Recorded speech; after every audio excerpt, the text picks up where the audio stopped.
Indian സേനയിലെ വനിതാ ഉദ്യോഗസ്ഥരുടെ വീറും വാശിയുമാണ് ഇപ്പോൾ പുറത്തു വന്നുകൊണ്ടിരിക്കുന്നത്. നമ്മുടെ രാജ്യം ഓപ്പറേഷൻ സിന്ദൂറിൻ്റെ ഭാഗമായി കൊണ്ടിരിക്കുമ്പോൾ, അല്ലെങ്കിൽ ഓപ്പറേഷൻ സിന്ദൂർ എന്ന് പറയുന്ന നമ്മുടെ ഓപ്പറേഷൻ എക്സിക്യൂട്ട് ചെയ്യുമ്പോൾ നമ്മുടെ വനിതാ സൈനിക ഉദ്യോഗസ്ഥർ കൈമെയ് മറന്ന് നമ്മുടെ ആർമിയോട് ചേർന്ന് ആ രണഭൂമിയിലുണ്ടായിരുന്നു എന്നുള്ള റിപ്പോർട്ടുകളാണ് ഇപ്പോൾ പുറത്തു വരുന്നത്.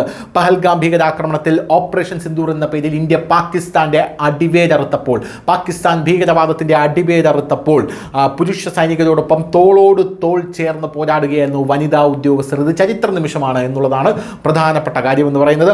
ഓപ്പറേഷൻ്റെ ഭാഗമായതിൽ തങ്ങൾക്ക് വളരെയധികം അഭിമാനമുണ്ടെന്നാണ് ഇപ്പോൾ സിഗ്മെന്റ്സ് റെജിമെന്റിൽ നിന്നുള്ള ഉദ്യോഗസ്ഥർ വെളിപ്പെടുത്തുന്നത്. കരയിലും ആകാശത്തുമുള്ള ആശയവിനിമയം നിയന്ത്രിക്കുക എന്ന ചുമതലയായിരുന്നു വനിതാ ഉദ്യോഗസ്ഥർ നിർവഹിച്ചിരുന്നത്. യുദ്ധമുഖത്ത് ആശയവിനിമയം വളരെ പ്രധാനപ്പെട്ട ഒന്നാണ്. അതുതന്നെയാണ് വനിതാ ഉദ്യോഗസ്ഥരെ നമ്മുടെ സേന ഏൽപ്പിച്ചിരുന്നത്. അതായത് ഈ ഓപ്പറേഷൻ്റെ ഭാഗമായതിൽ വളരെ അഭിമാനമുണ്ട്. ഓപ്പറേഷൻ്റെ സമയത്ത് ഗ്രൗണ്ടിൽ വിന്യസിച്ചിരിക്കുകയായിരുന്ന ഞങ്ങളെ വളരെ ഉത്തരവാദിത്വത്തോടെയാണ്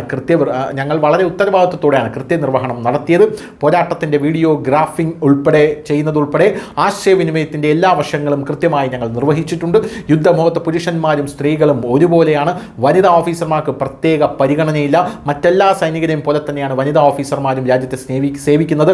അതിനാൽ തന്നെ പ്രത്യേക പരിഗണനയുടെ ആവശ്യവും ഞങ്ങൾക്കില്ല എന്നാണ് കൃത്യമായി വനിതാ സൈനിക ഉദ്യോഗസ്ഥർ പറഞ്ഞിരിക്കുന്നത്. ഇതാണ് യഥാർത്ഥത്തിലുള്ള ഫെമിനിസം. പുരുഷനും സ്ത്രീക്കും രണഭൂമിയിൽ ഒരു പരിഗണന.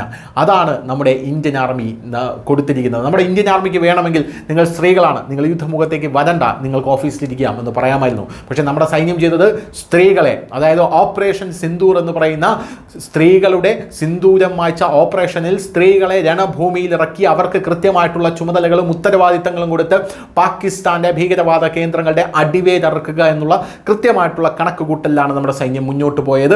അതിൻ്റെ അഭിമാനാർഹമായ നേട്ടമെന്നാണ് ഇപ്പോൾ വനിതയായിട്ടുള്ള സൈനിക ഉദ്യോഗസ്ഥ പറയുന്നത്.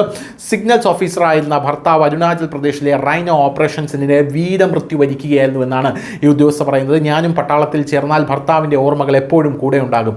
അതാണ് സൈന്യത്തിൽ ചേരാൻ പ്രചോദനമായത്. മകനും സൈന്യത്തിൻ്റെ ഭാഗമാകാൻ ആഗ്രഹിക്കുന്നുണ്ട്. ഞാനൊരു വീട്ടമ്മയായിരുന്നെങ്കിൽ ഒരു സൈനിക ഉദ്യോഗസ്ഥയുടെ ജീവിതാനുഭവങ്ങൾ എന്താണെന്ന് മകന് കാട്ടിക്കൊടുക്കാൻ എനിക്ക് കഴിയില്ലായിരുന്നു. പേര് വെളിപ്പെടുത്താതെയാണ് ഈ സൈനിക ഉദ്യോഗസ്ഥ തൻ്റെ കഥ പറയുന്നത് എന്നുള്ളതാണ് മറ്റൊരു പ്രധാനപ്പെട്ട കാര്യം. കേൾക്കുമ്പോൾ അഭിമാനം തോന്നുന്ന ഒരു കഥ. News desk, news India Malayalam.